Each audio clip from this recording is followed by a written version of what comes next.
ఓం సమర్థ సద్గురు సాయినాథాయ నమః. శ్రీ సాయి మాస్టర్ ప్రవచనములు 20వ అధ్యాయం. సద్గురు ప్రాశస్త్యము, అనుగ్రహము. ఇంతకుముందు మనం చెప్పుకున్న ప్రసంగంలో గురువును సేవించుకోవడంలో మనకుండవలసిన భావం, సత్సంగం వంటి కార్యక్రమం, ఈ రెండు మాత్రమే కాక మన ఆత్మీయులైన వారందరితోనూ మనం కలిసి మాట్లాడుకునేటప్పుడు గురువు యొక్క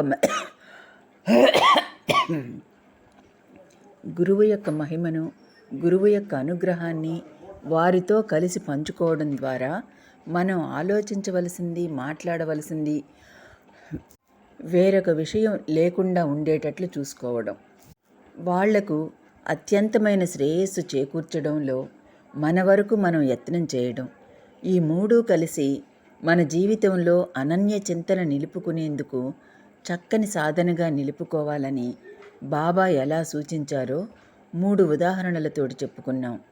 ఒకటి, దాసగణు మహారాజు గారిని కీర్తనలు చేయమని బాబా ప్రోత్సహించడం. రెండవది, చరిత్ర వ్రాయమని హేమాద్ పంతును ఆశీర్వదించడం. ఆ లీలల గురించి చింతన చేస్తే విలువైనటువంటి ఆధ్యాత్మిక రహస్యాలు అందులో దొరుకుతాయి అని బాబా ఆశీర్వదించేటప్పుడు చెప్పడం. ఇదిగాక సూక్తి ద్వారా ఎవరైతే నన్నే స్మరిస్తూ, నా మాటలే వింటూ, నా గురించే మాట్లాడుతూ, నా లీలలే గానం చేస్తూ వారే నేనుగా మారిపోతారో వారి కర్మ నశిస్తుంది అని బాబా చెప్పడం. ఈ 3 మార్గాల ద్వారా వీటిని మన నిత్య జీవితంలో అనన్య చింతనగా నిలుపుకోవచ్చు. తద్వారా నిష్ఠా సబూరిలు అనేటటువంటి దక్షిణను సమర్పించేటటువంటి మన యత్నంలో ఇంకా సాఫల్యం చెందవచ్చు అనే విషయాన్ని గూర్చి స్మరించుకున్నాం. సద్గురువును పొందడానికి యత్నం. మన పూర్వరుషులు మనకు నిర్దిష్టమైనటువంటి కొన్ని మార్గాలను అందించారు. మొట్టమొదటిగా సద్గురువు యొక్క ప్రాశస్త్యం మనకు తెలియాలి. అప్పుడు ఆయన యొక్క ఆశ్రయం మనకు లభించాలనేటటువంటి కోరిక మనకు బలీయంగా కలుగుతుంది. ఇది అన్నింటికంటే ముఖ్యం. మనకు ఏ విషయంపైన ప్రీతి ఉంటుందో అది లభించినప్పుడు దానిని శ్రద్ధతో వినియోగించుకునేటటువంటి సామర్థ్యం మనకుంటుంది. ఏ విషయంలోనైతే సామర్థ్యం మనకుంటుందో దాని మీద అపేక్ష ఉంటుంది. ఎట్లాగంటే విద్య ద్వారా మనస్సును వికసింపజేసుకుని విజ్ఞానం సాధిద్దామని కోరిక కలిగి ఉన్నట్లయితే అభ్యసిద్దామనేటటువంటి యత్నం, అభ్యాసంలో తీవ్రమైనటువంటి ఆసక్తి, శ్రద్ధ నిలవడము మామూలుగా ప్రపంచంలో మనం చూస్తూనే ఉంటాం. అదే రీతిన సద్గురువు యొక్క సమాశ్రయం మనకు అవసరం అనేటటువంటి సంగతి తెలిసి దానికోసం హృదయంలో తీవ్రమైన కోరిక కలగాలి. ఎక్కువ మందిని మనకు సద్గురువు యొక్క అనుగ్రహం లభించలేదే, ప్రత్యక్షమైన అనుభవం కలగలేదే అని బాధపడతాం. కానీ దానికి ఒక కారణం ఉన్నది. ఊరికే అప్పుడప్పుడు అనిపించడమే తప్ప మనస్సులో నిరంతరం కలిగేటటువంటి ఆకాంక్ష కలగదు. అట్టి అనుభవం కలగకపోవడానికి కారణం అదే. దీనినే వేదాంతంలో ముముక్షత్వం తీవ్రతరం అయ్యేంత వరకు మోక్షం లభించదు, జ్ఞానం లభించదు అని తాత్వికంగా చెప్పారు. అంటే ఒక వ్యక్తి శాస్త్రాధ్యయనం చేసి తన గురువును సేవించడం వల్ల తత్వజ్ఞానం కొంతవరకు పొందినప్పటికీ తెలిసినటువంటి ఆ తత్వజ్ఞానాన్ని నిత్య జీవితంలో అనుష్ఠించడం, వస్తువుల పట్ల, వ్యక్తుల పట్ల మనకుండే భావాన్ని పూర్తిగా మార్చుకోవడం అనేటటువంటి అభ్యాసం తీవ్రమైన రూపం ధరించేటంత వరకు ప్రయోజనం ఉండదు. దీనినే భగవద్గీతలో శ్రీకృష్ణుడు ఇంద్రియ మనోనిగ్రహం ప్రధానం అని చెప్పాడు. అందులో కూడా మనసును నిగ్రహించడం ద్వారా ఇంద్రియాలను జయించవలసింది అనే సూత్రాన్ని కూడా చెప్పాడు. అట్లాగాక ఇంద్రియాలను మాత్రమే నిగ్రహించి ఎవడైతే మనసును నిగ్రహించడం లేదో వాడు మిథ్యాచారి అని చెప్పాడు. మనసును నిగ్రహించడం అంటే కేవలం సుఖాలను, భోగభాగ్యాలను త్యజించడం మాత్రమే కాదు. నిజానికి మనస్సు భోగభాగ్యాల గురించి మాత్రమే చింతన చేయదు. రాగద్వేషపూరితమైన భావాలతో కూడా నిండి ఉంటుంది. రాజసిక, తామసిక భావాలతో నిండి ఉంటుంది. వీటన్నింటినీ కూడా నిగ్రహించవలసి ఉంటుంది. దీనినే మన పూర్వీకులు మన చేత అభ్యసింపచేయడం కోసం ఉపవాస వ్రతాలు పెట్టారు. అలా ఉపవసిస్తున్నప్పుడు బాహ్యంగా శరీరంతో మాత్రమే గాక మనస్సుతో కూడా ఉపవసించవలసి వస్తుంది. తన ఇష్టదైవం యొక్క సాన్నిధ్యంలో మనసు సదా ఉండాలి. తన ఇష్టదైవం పట్ల కానీ సద్గురువు యందు కానీ మనస్సు ఎంతగా నిలవాలంటే తక్కిన విషయాలు మనస్సుకు తోచనంతగా నిలవాలి. మనం ఏదైనా ఆసక్తికరమైనటువంటి కాలక్షేపంలో నిమగ్నమై ఉన్నప్పుడు, అంటే ఎవరికి దేని యందు ఆసక్తి ఉంటుందో దాని యందు నిమగ్నమై ఉన్నప్పుడు ఆకలి దప్పులు గుర్తు లేకుండా పోతాయి, నిద్ర తూగకుండా ఉండిపోతుంది. ఆ రీతిన తన ఇష్టదైవం మీద కానీ గురువు యందు కానీ ఉండే ప్రీతి చేత ఆ ధ్యాసలో నిమగ్నమై ఉన్నప్పుడు మనస్సు రజోగుణ తమోగుణ ప్రధానంగా ఇక వేటి గురించి కూడా ఆలోచించకుండా ఎటువంటి భావాలను కూడా పొందకుండా ఉండగలిగితే అప్పుడు అది మానసికమైన ఉపవాసం అవుతుంది. దానివల్ల సహజంగా శరీరం కూడా ఉపవసించవలసి వస్తే అది పవిత్రమవుతుంది. లేకపోతే ఇందాక భగవద్గీతలో శ్రీకృష్ణుడు చెప్పిన శ్లోకంలో లాగా ఇంద్రియాలను మాత్రమే నిగ్రహించిన వాడవుతున్నాడు. శరీరంతో ఉపవాసం ఉన్నా మనస్సు మాత్రం ఆకలికి గురైందనుకోండి, అప్పుడు ఉపవాసం యొక్క ఫలితం లేకుండా పోతుంది. ఈ విషయం చెప్పడానికే బాబా కొన్ని లీలలు చేశారు. ఒక భక్తునికి ఉదయం 10 గంటలకే భోజనం చేసే అలవాటుంది. అతడు షిరిడీ వచ్చాడు. అక్కడ అందరికీ హారతి అయిన తర్వాత భోజనం చేయడం అలవాటు. అందుకని అతనికి ఆకలి వేస్తున్నా కూడా భోజనం చేయకుండా ఉండిపోయాడు. ఆ రోజు ఏకాదశి, అందరూ ఉపవసిస్తున్నారు. ఎవరైనా ఉపవసించని వాళ్ళు ఉంటే వాళ్ళు హారతి అయిపోయిన తర్వాత భోజనం చేస్తారు. కానీ బాబా అతనిని పిలిచి నువ్వు పోయి భోజనం చేయమని చెప్పారు. అతడు సంకోచిస్తుంటే బాబా అన్నారు, వీళ్ళంతా పిచ్చివాళ్ళు, నేను చెప్పినా కూడా వినడం లేదు, నువ్వు పోయి తినిరా అని.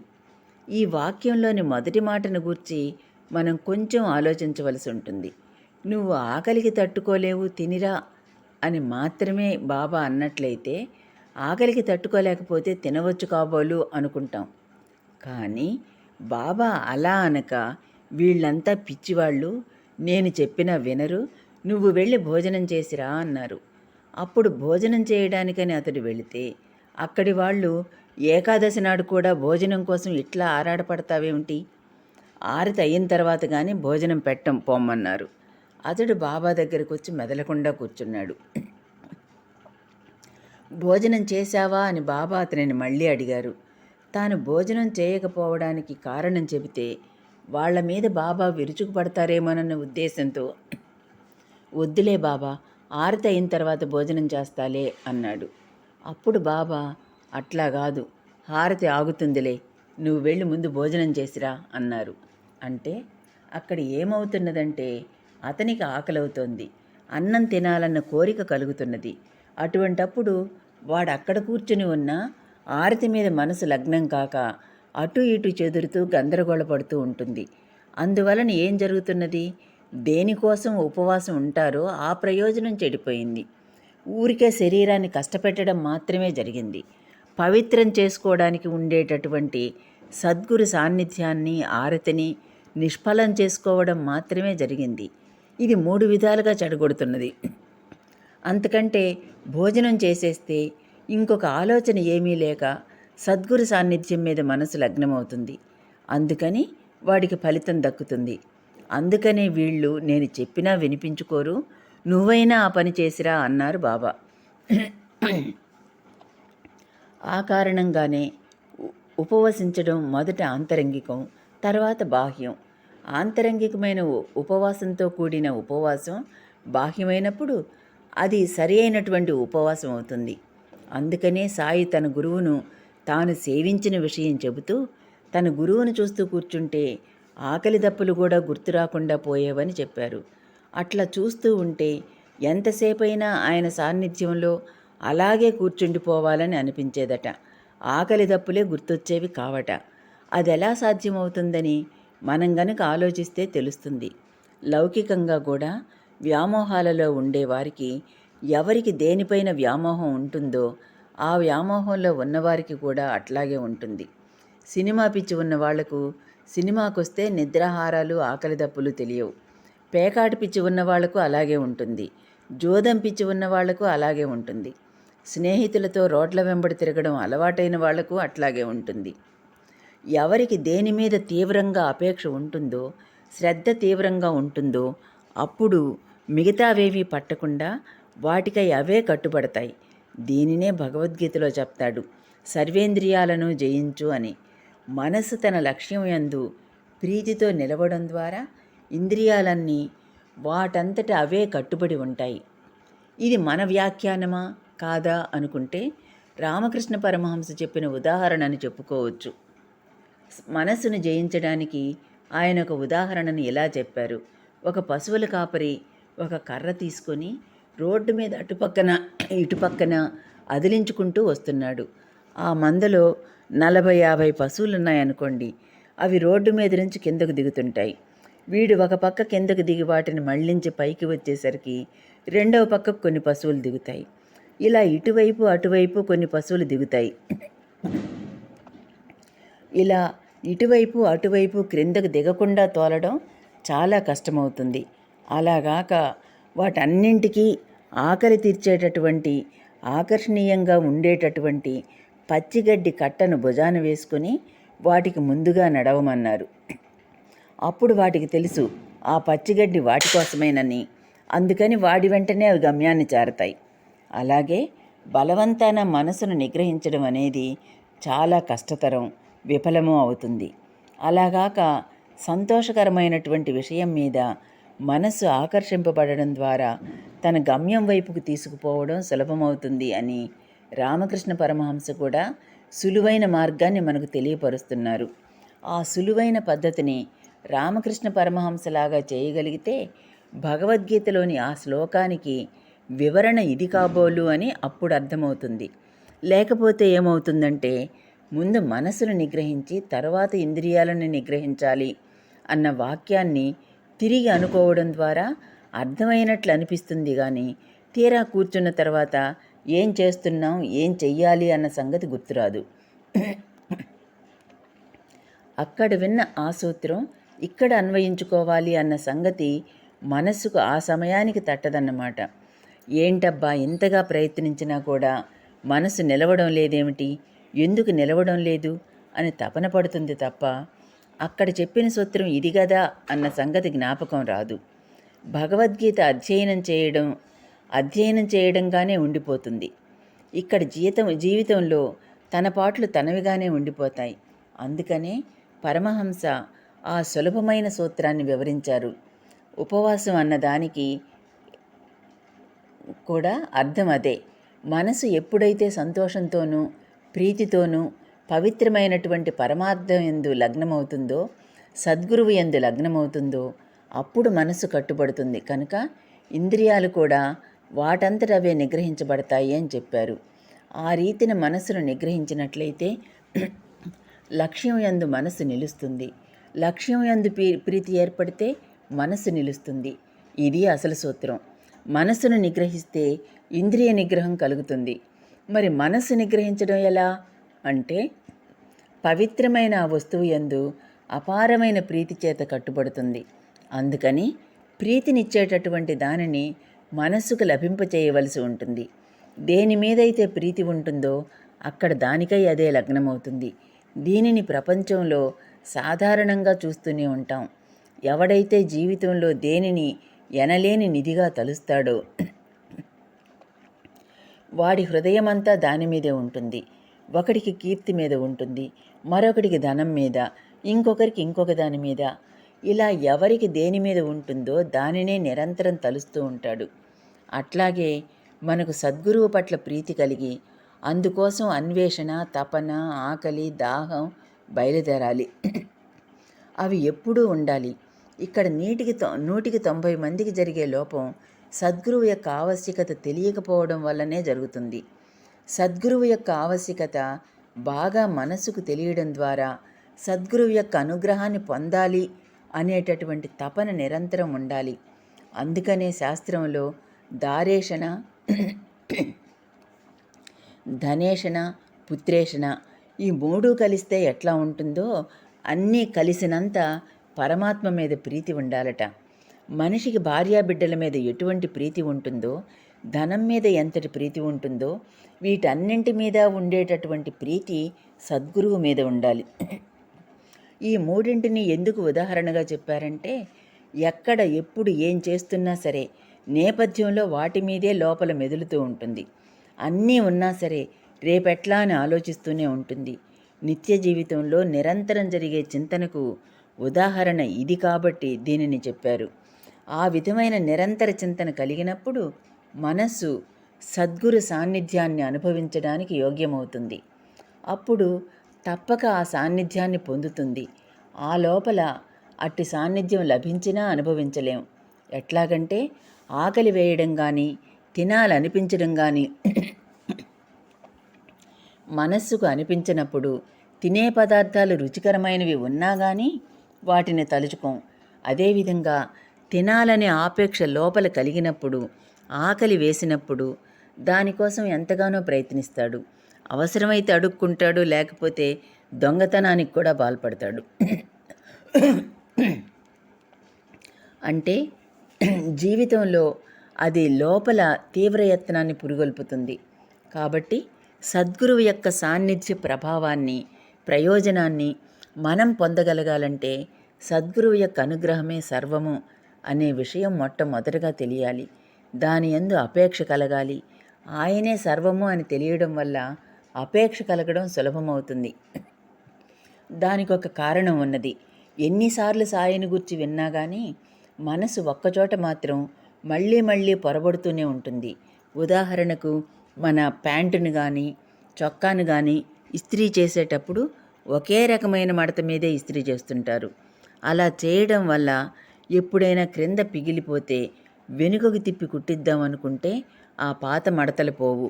అదే రీతిన మనకు సరి అయిన అవగాహన లేకపోవడం చేత ఏర్పడిన దురభిప్రాయాలు, అవి దురభిప్రాయాలే అని తెలిసినా కూడా వెనుకటి అభ్యాసం చేత ఎన్నిసార్లు వెనుకకు తిప్పడానికి ప్రయత్నం చేసినా కూడా గుడ్డపై పాత మడతలు పోనట్లు ఒకచోట మనం పొరబడడం వల్ల ఈ తపన మనలో జనించకుండా ఉంటుంది.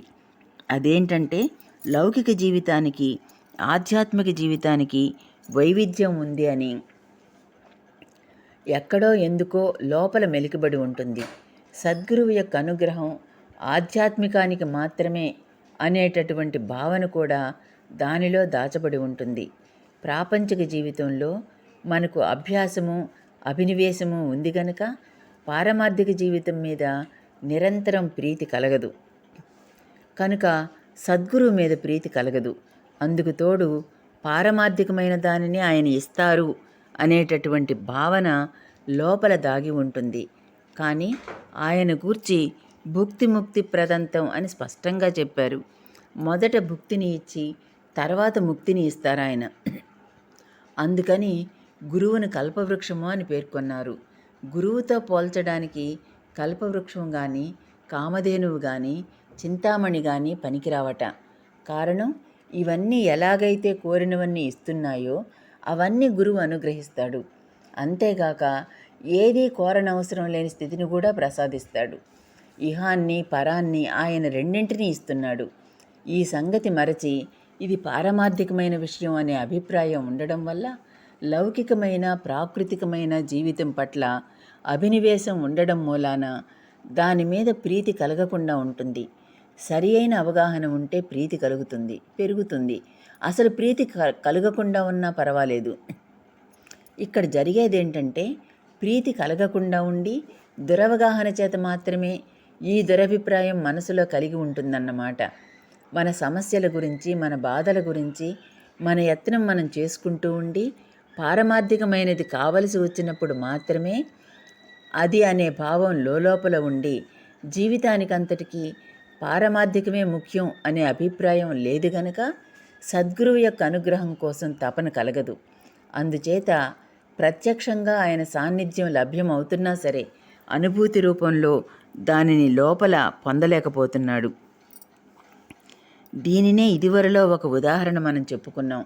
మహాపండితుడు ఒకడున్నాడు. ఆయనకు ఒక కొడుకున్నాడు. దేశంలోని దూర ప్రాంతాల నుండి విద్య నేర్చుకోవడం కోసం ఎందరో వచ్చి ఆయన కోసం వాకిట్లో పడిగాపులు పడుతుంటారు. కానీ ఆయన దగ్గర ఎప్పుడూ ఉండేటటువంటి కొడుకుకు ఆ పాండిత్యం యందు ప్రీతి లేకపోవడం వల్ల ఈ చాదస్తుడికి ఆ చాదస్తులు దొరికారు అనుకుంటుంటాడు. తన కొడుకు మహా పండితుడు కావాలని ఆ తండ్రి ఎంతో తపన పడుతుంటాడు. కానీ తండ్రి పట్ల అతనికి ఈయన హాయిగా ఉండడు, నన్ను హాయిగా ఉండనివ్వడు అనిపిస్తుంటుంది. అంటే అంతటి మహాపండితుని దగ్గరే ఉన్నప్పటికీ వీడికి ఆపేక్ష లేకపోవడం వల్ల ప్రయోజనం లేదు. దీనికే ఒక ఉదాహరణ మన పెద్దలు చెప్పారు. ఒక కొలనులో కలువలు వికసిస్తున్నాయి. వాటి సమీపంలో ఆ నీళ్లలోనే కప్పలు కూడా ఉన్నాయి. కానీ ఎక్కడి నుంచో వచ్చిన తేనెటీగ ఆ పూలలోని మకరందాన్ని తీసుకువెళుతుంది. ఆ కలువల వెంబడే కప్పలు ఉన్నా ఆ తేనెను అవి గ్రహించలేవు. ఆ పువ్వు మాత్రం ఎవరికైనా మకరందం ఇవ్వడానికి సిద్ధంగానే ఉంటుంది. అలాగే ఆ పండితుడు తన పాండిత్యాన్నంతటినీ తన కొడుకుకు కూడా ఇవ్వడానికి సిద్ధంగానే ఉంటాడు.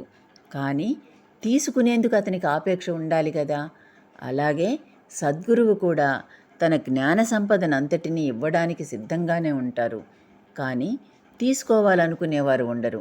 ఒకవేళ తీసుకోవాలని ఉన్నా సరి అయిన అవగాహన లేకపోవడం వల్ల పొందలేరు. ఒకప్పుడు ఒక ధనవంతుడు సాయి వద్దకు వెళదామనుకున్నాడు. జీవితంలో నాకు అన్నీ ఉన్నాయి, ఒక బ్రహ్మజ్ఞానమే కొరవడింది, అదొక్కటి లభిస్తే నాకే కొరత ఉండదు అనే ఉద్దేశంతో బయలుదేరాడు. అప్పుడు అతని స్నేహితుడు, మమకారం ఉన్నవాడికి బ్రహ్మజ్ఞానం లభించడం కష్టం, నువ్వు వెళ్ళవద్దు అని అన్నా వినిపించుకోకుండా ఏకంగా షిరిడీకి రాను పోను బండి మాట్లాడుకొని బయలుదేరి షిరిడీ వెళ్ళాడు. బాబా, భగవంతుని దయ వల్ల నాకు అన్నీ ఉన్నాయి, బ్రహ్మజ్ఞానం ఒక్కటే లోపించింది. మీ దగ్గరకు వచ్చిన వాళ్లకు మీరు బ్రహ్మజ్ఞానం ఇస్తారని విన్నాను, అందుకని ఆ ఒక్కటి పొందిపోదామని వచ్చాను అన్నాడు. అప్పుడు బాబా అన్నారు, బ్రహ్మజ్ఞానం కావాలనే వాడివి ఇంతకాలానికి నువ్వొక్కడివే దొరికావు. నేను ఇవ్వాలనుకున్నా కావాలనేవాడే లేడు, అడిగేవాడే లేడు అని ఒక పిల్లవాడిని పిలిచి, నా దగ్గర డబ్బులు లేవు, నాకు 5 రూపాయలు అప్పుగా కావాలి, ఎవరినైనా అడిగి అప్పుగా తీసుకురా అన్నారు. ఆ పిల్లవాడు ఒక సేటు దగ్గరికి వెళ్ళాడు. బాబాకు డబ్బులిస్తే తిరిగి రావని ఆ సేటుకు భయం. మనకు బుద్ధి పుట్టినప్పుడల్లా దక్షిణగా డబ్బులిస్తే మాత్రం పర్వాలేదు, బాగానే ఉంటుంది. కానీ అప్పుగా ఇస్తే మాత్రం ఇక రావు. అందుకని తిరిగి రావలసిన డబ్బు క్రింద మాత్రం ఆయనతో పెట్టుకుంటే లేనిపోనిది మన సొమ్ము పోతుంది, ఆయనతో మనకున్న బంధము చెడిపోతుంది. అందుకని లేదని చెప్పమన్నాడు. బాబా మరికొంతమంది దగ్గరకు కూడా అలాగే అప్పు తీసుకురమ్మని పంపారు. కానీ వాళ్ళు తమ దగ్గర డబ్బు లేదనో అదనో ఇదనో ఏదో ఒక సాకు చెప్పి పంపించారు. ఆ కుర్రాడు అందరి దగ్గరకు పోతూనే ఉన్నాడు, తిరిగి వస్తూనే ఉన్నాడు. ఇదంతా చూస్తున్న ధనవంతుడికి బాబా తన పని ఆలస్యం చేస్తున్నందుకు బాగా విసుగెత్తిపోయింది. ఏంటి, నేను బ్రహ్మజ్ఞానం అడిగితే ఈయన డబ్బు కోసం తాపత్రయపడతాడు అనుకొని, బాబా, నేను త్వరగా వెళ్ళాలి, నేను అడిగింది మర్చిపోయినట్లున్నారు, నాకు త్వరగా బ్రహ్మజ్ఞానం ఇవ్వండి అని అడిగాడు. అప్పుడు బాబా, నేను అందుకే తాపత్రయపడుతున్నాను, నీకు బ్రహ్మజ్ఞానం ఇద్దామనే ప్రయత్నమే ఇదంతా. కానీ ఏం చేసేది, నాకు 5 రూపాయలు ఎవరైనా ఇచ్చారేమో చూసావా, దీనికి 50 రెట్లు ఇప్పుడు నీ జేబులో ఉంది. నీ దగ్గర అంత ఉండి కూడా 5 రూపాయలు నాకు దక్కలేదు, వాళ్ళ దగ్గర అంత ధనముండి కూడా నాకు 5 రూపాయలు దక్కలేదు. ఎందుకని? వాళ్ళ దృష్టి ఒకదాని మీద, నా దృష్టి మరొక దాని మీద ఉంది కాబట్టి. నాకు కావలసింది వాళ్ళు ఇవ్వలేదు, అలాగే నీ దృష్టి కూడా దాని మీద ఉంది కాబట్టి నీవు కూడా ఇవ్వలేదు. నీ దృష్టి వాటి మీద ఉన్నంత వరకు బ్రహ్మజ్ఞానం ఇవ్వడం వీలుపడదు. నీలో ఉండే 5 ఎప్పుడైతే సమర్పణ చేస్తావో అప్పుడు నీకు బ్రహ్మజ్ఞానం ఇవ్వడానికి వీలవుతుంది అని సంకేతంగా ఆయన చెబుతున్నారు.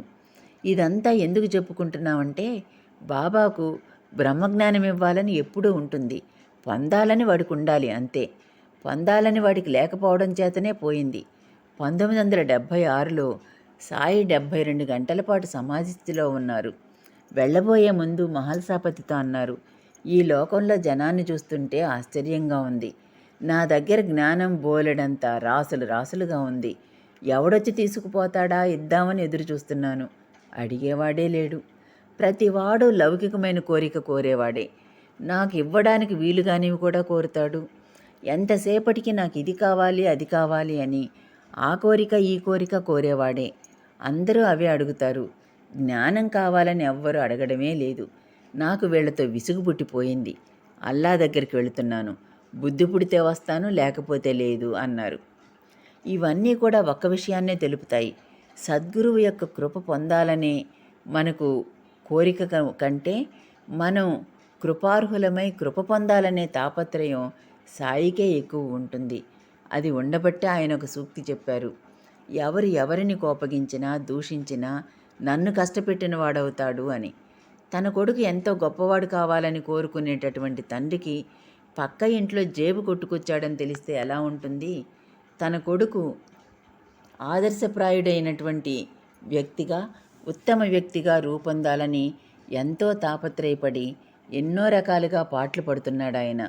కొడుకు అటువంటి ప్రయత్నం చేసే బదులు ఇంకొక ఇంట్లో దొంగతనం చేసొచ్చాడని తెలిసిందనుకోండి, లేక ఏదైనా తప్పు పని చేశాడని తెలిసిందనుకోండి, ఆ తండ్రికి ఎంతటి హృదయ వేదన ఉంటుందో సాయికి కూడా అంతగానో ఉంటుంది. ఇది మనం గమనించవలసిన విషయం. మనకు ఆయన తమ అనుగ్రహం ప్రసాదించడానికి, అనుభవం ఇవ్వడానికి ఎప్పుడూ సంసిద్ధులుగానే ఉన్నారు. దీనికి వారే ఒక దృష్టాంతం ఇచ్చారు. కోపర్గాంలో ఒక ఆయన ఉండేవాడు. షిరిడీకి వెళ్ళాలంటే ఎవరైనా సరే కోపర్గాం మీదుగా కానీ అహ్మద్నగర్ నుంచి కానీ వెళ్ళాలి. ఇతడు కోపర్గాంలో ఉండేవాడు. షిరిడీకి ఎవరు వెళ్తున్నా సరే విమర్శిస్తుండేవాడు. చివరకు అతనికి ఇంతమంది వెళుతున్నారు కదా, ఏంటో తమాషా చూద్దామని అనిపించి షిరిడీ బయలుదేరాడు. దారిలో వెంట నడుస్తున్న అతనితో, ఎందుకయ్యా షిరిడీ వెళ్ళడం? నేను ఊరికి అంతమంది వెళుతున్నారు, ఏమిటి చూద్దామని బయలుదేరాను కానీ నాకు నమ్మకం లేదు. అసలు ఏంటిదంతా? అంతా బూటకమే అంటూ మాట్లాడాడు. అతడు షిరిడీ వచ్చేసరికి బాబా కుండలలో నీళ్లనన్నింటినీ పారబోసి వాటిని తలకిందులుగా బోర్లిస్తున్నారు. అప్పుడు వాడు అనుకున్నాడు, ఈ పిచ్చివాడిని పట్టుకొని వీళ్ళంతా దైవం అంటున్నారు. అందుకని ఆయన చేసే పని ఏమిటని అడిగితే వాళ్ళు ఏదో పిచ్చి సమాధానం చెబుతారు.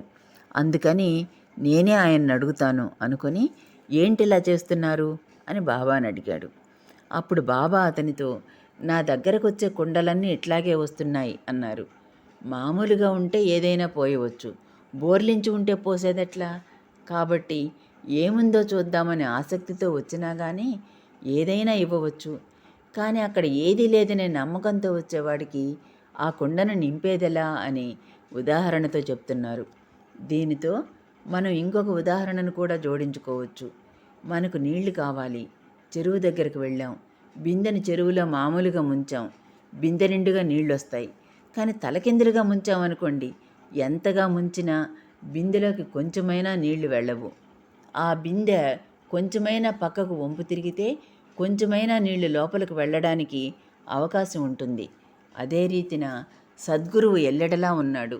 మనం ఎప్పుడూ సద్గురువు యందే ఉన్నాం. అయితే వచ్చిన చిక్కేంటంటే తలకిందులుగా ఉండే బిందె వలె ఉన్నాం. ఈ సంగతి తెలియడానికి మంత్రపుష్పంలో చెప్పారు, హృదయం చాప్యతో ముఖం అని. హృదయం అధోముఖంగా ఉన్నదట. ఎవరికైతే ధ్యాన తీవ్రత ఎప్పుడైతే కలుగుతుందో అప్పుడు ఆ హృదయ గ్రంథి విచ్ఛేదమై ఊర్ధ్వముఖం అవుతుంది. అంటే ఇందాక చెప్పుకున్నట్లు చెరువులోని బిందుపైకి తిరుగుతుందన్నమాట. అలాగే హృదయ కమలం ఊర్ధ్వముఖం అయ్యేసరికి హృదయమంతా ఆ అనుభూతితో నిండి అంతర్బహిష్య తత్సర్వం వ్యాప్త నారాయణ స్థిత అనే అనుభవానికి వస్తుంది. ఇప్పుడు చూడండి, మంత్రపుష్పంలో చెప్పిన దానికి బాబా చెప్పిన దానికి ఎంత చక్కటి పోలిక ఉందో. అధోముఖంగా ఉండడం అంటే ఏంటి? ఏది అనిత్యమో, ఏది అశాశ్వతమో, వేటి ద్వారానైతే సుఖశాంతులు రావడానికి వీలు కాదో వాటి యందు ప్రీతి కలిగి ఉండడం, అసలైన వస్తువు యందు విముఖత కలిగి ఉండడం అన్నమాట. అంటే ఇందాక మనం చెప్పుకున్నట్లు పారమార్థిక జీవితం వేరు, లౌకిక జీవితం వేరు అనే దురభిప్రాయం కలిగి ఉండడం వల్ల సద్గురువు యొక్క అనుగ్రహం పారమార్థికానికి మాత్రమే అనేటువంటి భావం లోపల ఉండడం చేత, అది కూడా రెండింటినీ ఇవ్వగలదు అనేటటువంటి విశ్వాసం లేకపోవడం చేత, అందులో ఉండి కూడా ఆ అనుభూతిని, ఆ ప్రీతిని మనం పొందలేకుండా ఉన్నాం. ఈ విషయాన్ని ఋషులు కూడా గుర్తించారని తెలుసుకోవడం కోసమే మంత్రపుష్పంలోని ఈ మంత్రాన్ని చెప్పుకోవడం జరిగింది. హృదయ కమలం అధోముఖమై ఉండుట, దీనినే భగవద్గీత ఇలా చెబుతుంది, ఛిద్యతే హృదయగ్రంథి, హృదయగ్రంథి విచ్ఛిన్నమైపోతుంది అని. అంటే ఏంటంటే హృదయగ్రంథి దానితోటి ఛేదించబడిపోతుందట. ఎలాగంటే ఉదాహరణకు ఒక రబ్బర్ గొట్టం ఉన్నది, దాని ద్వారా నీరు ప్రవహిస్తున్నది. ఆ గొట్టం మధ్యలో మెలికబడిందనుకోండి, నీటి ప్రవాహం నిలిచిపోతుంది. అట్లాగే బయట ఏది ఉందో మన లోపల అదే ఉంది అనే చైతన్యానుభూతి, నేను వేరు బయటవి వేరు అనే మెలికబడడం చేత అక్కడి నుంచి అనుగ్రహం కానీ లోపల నుంచి జ్ఞానం కానీ ఒకటిగా కాకుండా పోతుంది. కనుక ఈ మెలిక వెనుకకు తిరగాలి. అలాగే మన హృదయంలో కూడా, హృదయం అంటే నేను నేను అనే అనుభూతి, శుద్ధంగా నేననే తత్వాన్ని తెలుసుకునే దాని యందు నిలువక నేను అన్యము అనేటటువంటి దాని యందు మెలికపడి ఉన్నది. ఇహము పరము వేరు అనే మెలికపడి ఉన్నది. అలా మెలికపడి ఉండడం చేత అనుగ్రహం లోపలికి రావడం లేదు. దీనినే అధోముఖంగా హృదయం ఉండడం అని చెబుతున్నారు.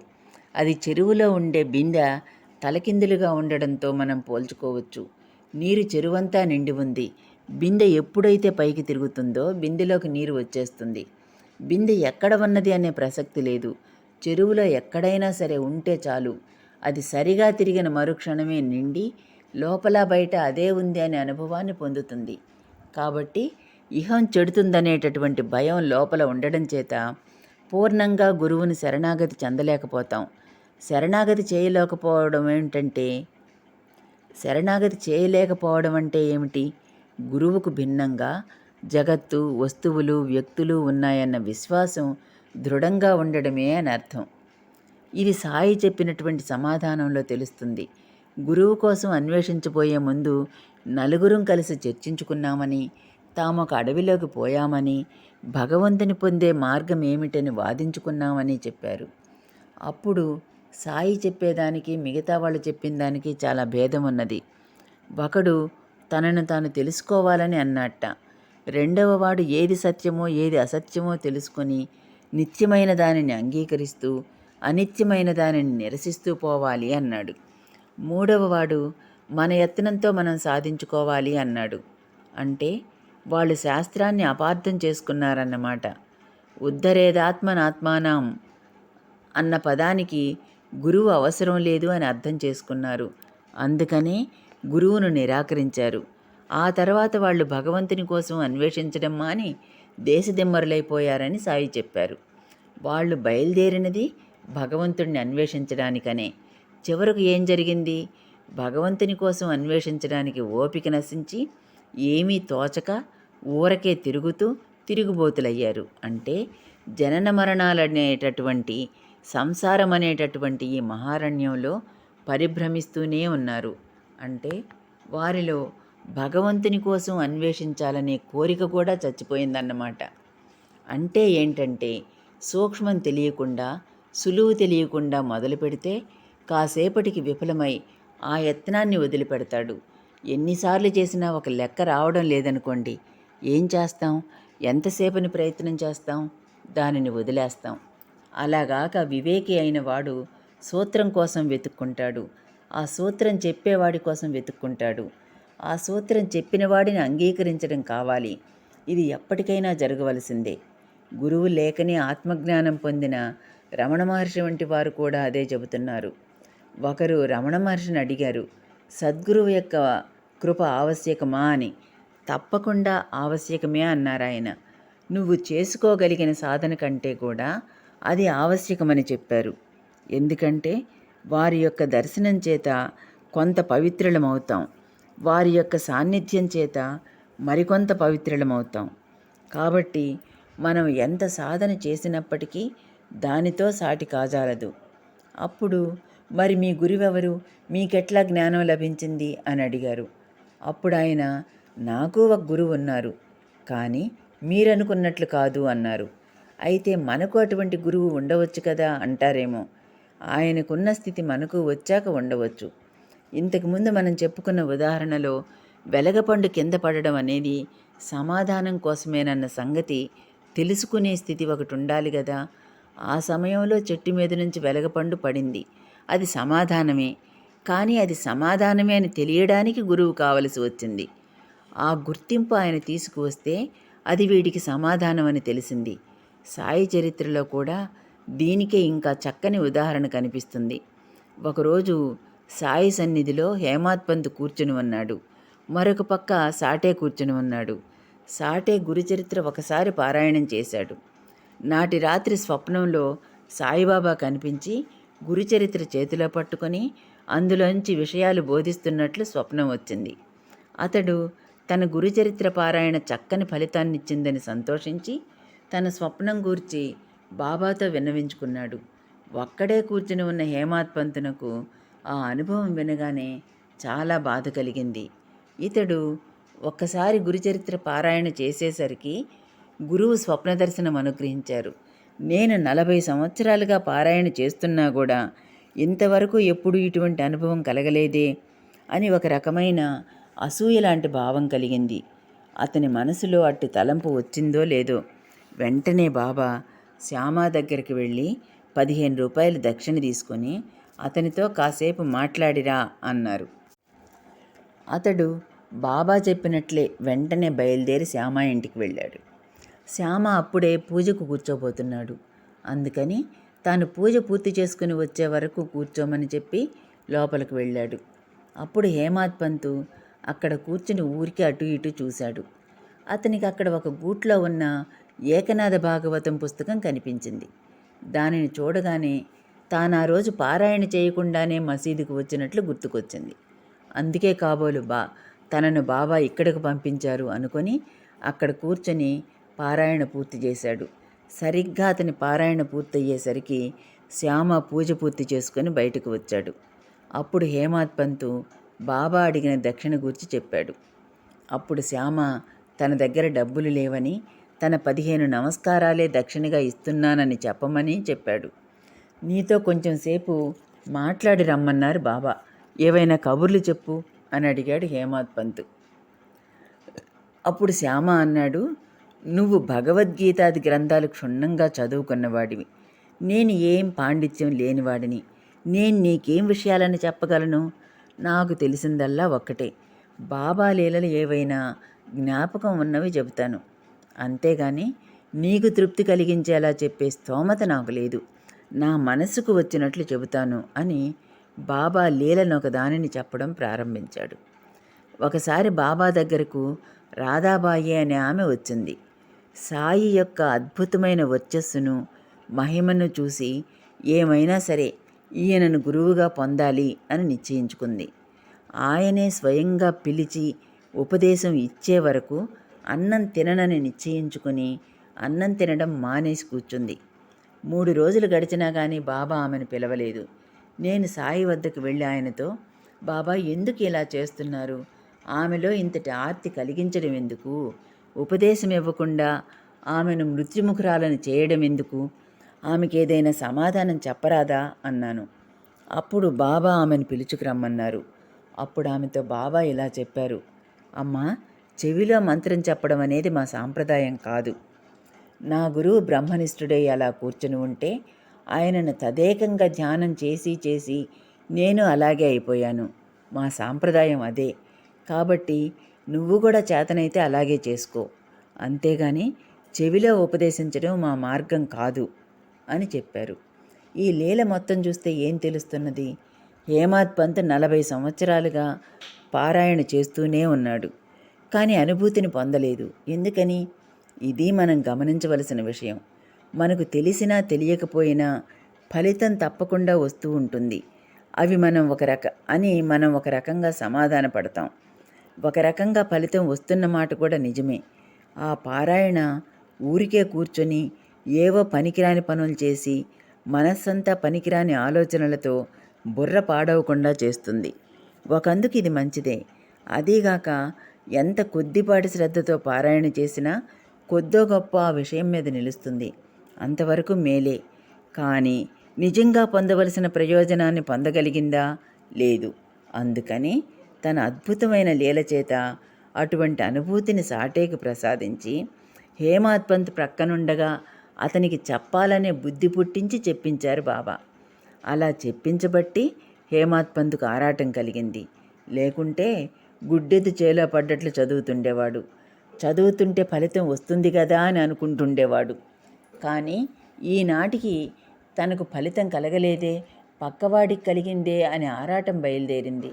అలా ఆరాటం కలిగిన తర్వాత అతనిని శ్యామ వద్దకు పంపించారు. ఆ కథంతా చెప్పించారు. ఇందులో 2 విషయాలున్నాయి. ఒకటి, తీవ్రమైనటువంటి శ్రద్ధ లేకుండా అతని పారాయణ మందంగా సాగుతుండడం వల్ల అనుభవం రాలేదు అనే దానిని, నాకింకా కలగలేదే, పక్కవాడికి కలిగింది చూశావా అనేటటువంటి ముళ్ళుగర్రతో పొడిచినట్టయింది. దానికోసం కోరిక తీవ్రమైంది. వెంటనే శ్యామ దగ్గరికి వెళ్ళినప్పుడు సరిగ్గా అతని మనసుకు సరిపోయేటటువంటి అనుభవం శ్యామకు జ్ఞాపకం వచ్చి చెప్పడం జరిగింది.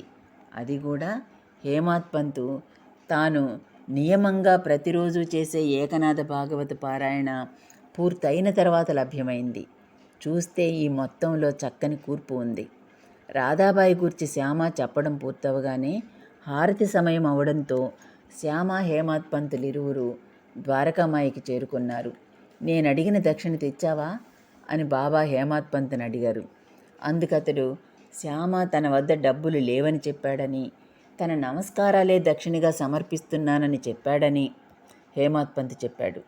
సరే, కొద్దిసేపు అతనితో మాట్లాడి రమ్మన్నాను కదా, మాట్లాడొచ్చావా? అక్కడ ఏం జరిగిందో చెప్పు అని అడిగారు బాబా. మసీదులోని భక్తులంతా కలిసి హారతి పాడుతున్నారు. బాబా అదేమి పట్టించుకోకుండా ఆసనం మీద నుంచి ముందుకు జరిగి, ముందుకు వంగి, చెవి ఒగ్గి, చెప్పు వింటాను అన్నారు. హేమాత్ పంత్ అక్కడ జరిగిందంతా చెప్పాడు. అంతా విన్న బాబా హేమాత్ పంత్ చేతిలో కలకండ పెట్టి, ఈ ఒక్కలేలా గుర్తుపెట్టుకుంటే చాలు అన్నారు. చూడండి, ఈ లీల ద్వారా బాబా ఎంత చక్కని బోధ ఇచ్చారో. సాటేకు అనుభవం వచ్చింది, నాకు రాలేదే, నాకు గురువనుగ్రహం పరిపూర్ణత ఎలా లభిస్తుంది అని అతడు అనుకోగానే, ఇలా లభిస్తుంది అని సమాధానం చక్కగా శ్యామా చేత చెప్పించారు బాబా. అది కూడా అతని మనసు దానికోసం తహతహలాడిన తర్వాతనే శ్యామా చేత చెప్పించారు. ఆ తహతహ కలగడానికి గల సూచనను కూడా ఆయనే ఇచ్చారు. ఈ మొత్తం చూస్తే హేమాత్ పంత్కు 40 సంవత్సరాలలోనూ అనుభవం కలగకపోవడం, సాటేకు 1 వారం పారాయణతోనే అనుభవం కలగడం, ఇది చూసిన హేమాత్ పంత్కు లోపల తపన కలగడం, వెంటనే తగినటువంటి అనుభవం కలగడం, ఇవన్నీ సరిగా మనం గమనించినట్లయితే మనకు సాయి యొక్క అనుగ్రహం కానీ బోధ కానీ ఎందుకు కలగడం లేదు అని మనం తలచేటట్లయితే ఇందాకటి కారణమే మనకు వర్తిస్తుంది. యాంత్రికమైనటువంటి, మాంద్యమైనటువంటి శ్రద్ధతో కూడిన పారాయణ మన లోపల పాదుకొని ఉన్న లౌకికమైన భావాలు అందుకు కారణమని తెలుస్తుంది. అంటే ఇహం వేరు, పరం వేరు కాబోలు, ఇది పరమైన దానికి సంబంధించిన విషయం కాబోలు మొదలైన భావాల వల్ల మనసు లగ్నమవదు. మనసు ఇంకా బలహీనమైనప్పుడు పారాయణ మాత్రమే చాలదు కాబోలు, ఇంకా ముఖతహ్యమైన కావాలి కాబోలు అనిపిస్తుంది. పరీక్షకు వెళ్లే ముందు కొంతమంది అతి ఆత్రంతో చదువుతారు చూసారా, ఇంకొకసారి పాఠం తిరిగేస్తే ఇంకొకసారి అని అనిపిస్తుంటుంది. ఇంకొకసారి తిరిగేయలేకపోయామే అన్న గిలి వల్ల ఏవి జ్ఞాపకం రాకుండా పోతాయి. ఆ తత్తరపాటు ఎక్కువైపోతుంది. దానిని వద్దని చెప్పడం కోసమే సబూరి అని బాబా చెప్పారు. ఈ తహతహ వల్ల నీకు లభించిన దానిని కూడా సంతోషంగా అనుభవించలేకపోతున్నావు అని చెబుతున్నారు. అన్నీ ఉండి రేపు ఏమైపోతాను అన్న ఆందోళన ఉన్నవాడిలాగా అవుతుందన్నమాట. ఇప్పుడు అన్నీ ఉన్నాయి, రేపెట్లా అని ఒకనికి మానసికంగా భయం కలిగిందనుకోండి, లేకపోతే ఉన్నట్లుండి చచ్చిపోతానేమోనన్న భయం కలిగిందనుకోండి. కొంతమందికి ఏ కారణము లేకుండానే అటువంటి భయం కలుగుతూ ఉంటుంది. అందుకే కారణము ఉండదు, ఎందుకో కానీ చచ్చిపోతానని అనిపిస్తుందన్నమాట. శరీరం లోపల ధాతు వైషమ్యం చేత అలా కలుగుతుంది. కొన్ని సంఘటనల వల్ల కూడా కలగవచ్చు. నిష్కారణమైన భీతి కలుగుతుందన్నమాట. అప్పుడు అన్ని సుఖాలు ఉండి కూడా వాణ్ణి ఆ ఆలోచన నుంచి మరిపించలేవు. పట్టుపరుపు మీద ఏసీ రూంలో పడుకొని భయంకరమైన కలగంటున్న వాడికి వలె ఉంటుంది వీడి పరిస్థితి కూడా అదే. వీడు సద్గురువు యొక్క సాన్నిధ్యంలో ఉన్నాడు. సద్గురువు యొక్క అనుగ్రహానికి కావలసిన పని చేసి ఉన్నాడు. ఆయన వైపు నుంచి హామీ ఉంది. ఆయన ఇచ్చిన హామీ మీద నిలవలేకపోవడం చేత మాత్రమే వీడు లోపల బాధపడుతున్నాడు. శ్రీ సాయి సశరీరులుగా ఉన్నప్పుడు సేవించిన వారిలో ఒక ఆయన వ్రాశారు, సాయి సమాధి చెందిన తర్వాత మొదట్లో కొంతకాలం ఎట్లాగబ్బా మనకెవరున్నారు అనిపించేదిట. ఆ సమయంలో అతనికి కొంతమంది గురువులు కబురు పంపేవారట. ఆధ్యాత్మిక వికాసానికి సశరీరులైన గురువు కావాలి, ఉపదేశం తప్పకుండా కావాలి అని కొంతమంది చెప్పేవారట. మహాత్ముడు శరీరంతో ఉన్నప్పుడు, ఆ సాన్నిధ్యంలో ఉన్నప్పటి సంగతి వేరు. ఆయన శరీరంతో లేరు గనక ఇప్పుడు ఉపదేశం అవసరమని చెప్పేవారట. దీనికి తోడు కొందరైతే, మేము ఉపదేశం చేయడానికి సిద్ధంగా ఉన్నాం, నువ్వు వచ్చి ఉపదేశం తీసుకోవలసింది అని కబురు కూడా చేసేవారట. అసలు బాబా ఉన్నప్పుడే చాలామంది ఇలా మొదలుపెట్టారట. బాబా అంటే అన్నింటికీ అతీతులు. అంతటి గొప్ప మహాత్ములైన ఆయనిచ్చేది మనకు పొందే సామర్థ్యం ఉండాలి కదా. కనుక మనకు ఉపదేశం అనేది ఒకటి ఉండవలసిందేనని చెప్పడమే కాక, వేరే గురువుల వద్దకు కూడా వెళ్ళి, మా వాడొకడున్నాడు, వాడికి ఉపదేశం చేయవలసిందని వాళ్ళని వేడుకోవడం, ఆ గురువులు తప్పక ఉపదేశం చేస్తాం, వాడిని తీసుకురమ్మనమని చెప్పడం ఇలా జరిగేదట. అప్పుడు బాబాతో చెప్పుకుంటే ఉపదేశం అవసరం లేదు పొమ్మనేవారు.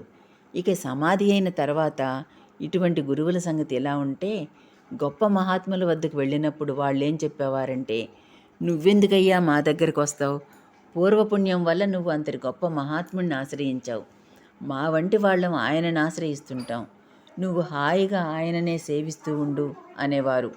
ఇప్పుడేమవుతున్నది, వీడి తత్తరపాటు వల్ల వీడి నిష్ట మాత్రమే చంచలమవుతున్నది తప్ప మరేమీ కాదు. నా గురువు నాకే మంత్రమూ ఉపదేశించలేదు, నేను నా గురువును నిరంతరం ధ్యానించేలా అయ్యాను. మా సాంప్రదాయం వేరు, నువ్వు ఆ మార్గమే అనుసరించు, అలాగే అవుతావు అని చెప్పారు కదా. 20వ అధ్యాయం సమాప్తం. ఓం సాయిరామ్.